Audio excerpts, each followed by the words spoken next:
this conference. And I'm sure you're wondering, what in the world does pain have to do with any of that? Well, let me just read something to you really quickly, and it's really short, and it comes from my book, which is titled Touch Yourself, 30 Ways to Boldly Live, Love, and Let Go. Too often we underestimate the power of a touch, a smile, a kind word, a listening ear, an honest compliment, or the smallest act of caring, all of which have the potential to turn a life around. Now, imagine that you did that for yourself. You'd be living a power-filled life. Now, here's the thing about touching yourself, and I'm just going to tell you a little bit about the book first, because it's broken up into 3 sections. And I know it sounds very provocative, because living your life should be provocative. And it's less about intercourse, and it's more about intercourse. Learning how to make love to your own life. One of the most intimate things that you could ever do is to be in touch with yourself, is to have an intimate experience with your life. Because when you are in touch with who you are, you know what you do. You create the space for somebody else to learn more about you. And more importantly, you create the atmosphere for you to be able to touch the lives of others. How many times have you had a bad day and somebody just smiled at you? People say I have an infectious laugh. I was in the airport the other day and I was just cracking up. I was on the phone having a good old time. Nobody knew what in the world I was talking about, but all of a sudden people just start laughing because they were touched by my energy that I brought to the table. So when you think about pain and how you can use it to propel you to the top, it's like, well, that doesn't go together. But actually it does, because we think about successful people. All we think about is the good things that they do. We think about what they've accomplished. We think about them being at the top, the pinnacle, the climax even. But how many people know that you have to use everything that you have? When you go to work, when you go into your business, you bring your whole self. And sometimes we get that twisted and you feel like, well, I just have to show people my strengths, or I have to pretend like I'm always having a good day. But what really makes where you are and the success that you have seem achievable for somebody else is when they can relate to your humanity. That means you don't always have it all together. Hello, we are not robots. But usually when you're not in touch with yourself, you hide that part of yourself from others. You don't want people to see that you're vulnerable and that sometimes you don't have the answers, and sometimes you actually need other people to what? Touch your life. And when you're really good with yourself, it's okay not to have all the answers. It's okay to need others, because today you might need me, but tomorrow I'm going to need you. And that really is a sign of growth. And Norma asked the question, whose birthday is it today? Well, it's my birthday. Don't you want to give me a hand?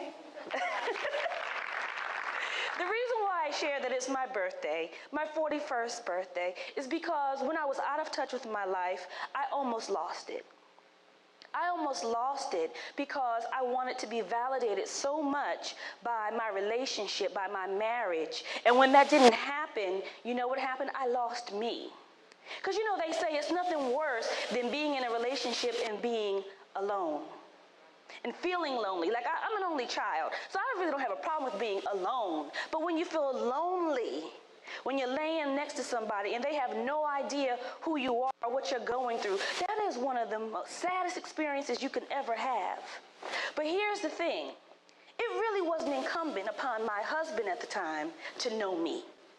It was incumbent upon me to know me.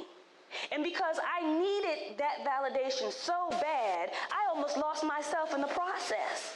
That's called a sign of desperation. That is a woman who was out of touch with herself. And so it took a minute for me to get myself back together. But you know what we do? I'm going to tell you something. One day it got so low for me, because you know, if you think wrong for too long, you make bad decisions. And I'm a Christian woman. I know God. I'm talented. Listen, I could tell you all the wonderful things about me. I'm a producer for a nationally syndicated show. I'm a former Miss Black USA. I make a good income. I have a nice lifestyle. Blah, blah, blah, blah, blah, blah. I'm human. And I'm good with that. finally. And so on this particular day, that almost cost me the opportunity to be before you on my 41st birthday, and I say that proudly, I thought wrong too long. And because I didn't get the attention that I was so desperate for, I took some pills. I didn't want to die. I wanted to be paid attention to. I wanted somebody to see how I was feeling because I was lost. And of course, in that moment, I thought about all the potential. I had a company at the time called Motivating Millions, all the millions of lives that I would not be able to reach. I thought about my mother and what it would do for her. And so, wow, I'm willing to give all of this untapped potential up, all of this love that is working in my life because somebody else is not validating me. That's a very dangerous place to be. Very, very dangerous. And so, what happened? I made an act of desperation. I got my stomach pumped. Went through all these changes. I tried to save my marriage. The next day, his mother told him, well, she tried to kill herself. She might try to kill you. He left me the next day. He left me the next day. And you're right, he did do me a favor. Because that was the moment for me to say, you better know who you are. And you know what I did? I did like what most of us do. I went to work the next day. I went to leadership class at church. I didn't deal with my stuff because I was so embarrassed by my own pain. So I'm going to just take you full circle because what happens is, first of all, in order to push past your pain, you got to deal with it. You need to own it. You need to own your truth. If you need help, get help. It's okay to be vulnerable enough to say, I'm having a hard time. Because in that discovery, in that journey, it's going to actually propel you to where you're supposed to go. And so there's a story about two climbers. They were climbing up a mountain. And these little kids were at the bottom watching them. And when the gentlemen who were climbing got to the top, they could hear these little kids laughing. And so when they came back down, they said, what are you laughing at? The little kids didn't say anything. The next day, the two gentlemen went back, climbed the mountain again. They got to the top. They heard the little kids laughing.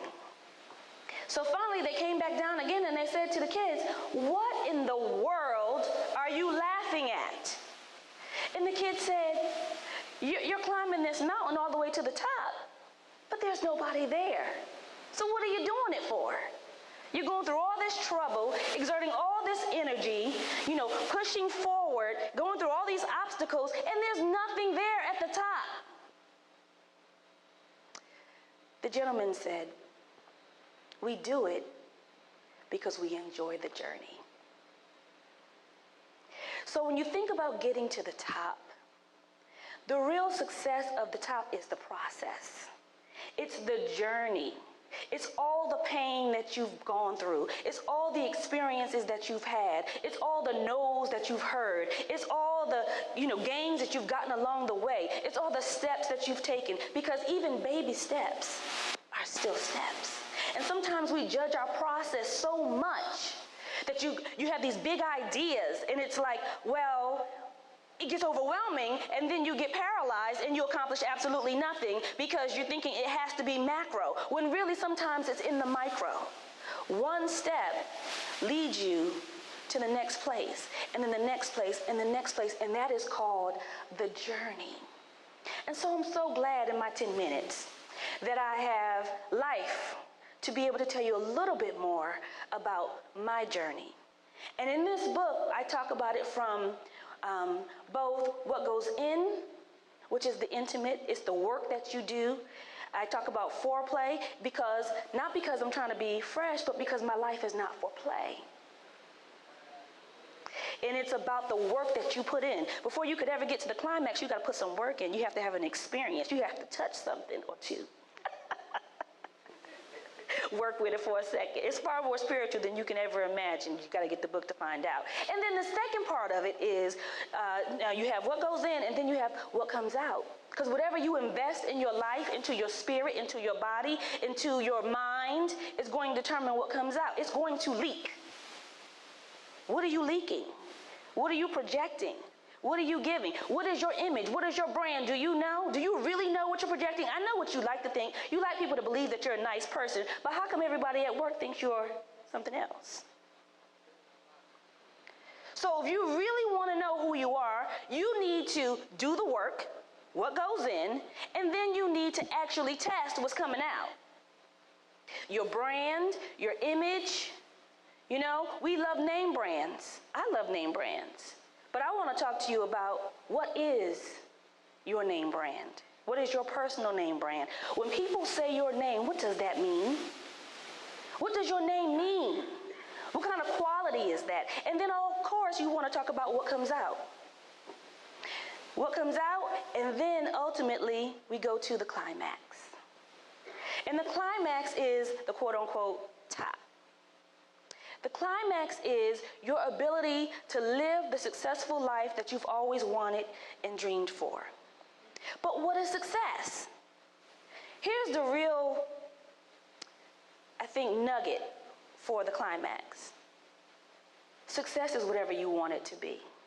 And nobody else gets to define that for you, which means you also have to be flexible enough for success. And you get to redefine what works. How many people have had 2.5 kids, got the house, got the car, and still found yourself unsatisfied? Got the business, maybe even the money, and it's still not working for you? Anybody? Oh, maybe I'm the only one who's pushed and then still is like, is this it? That's it?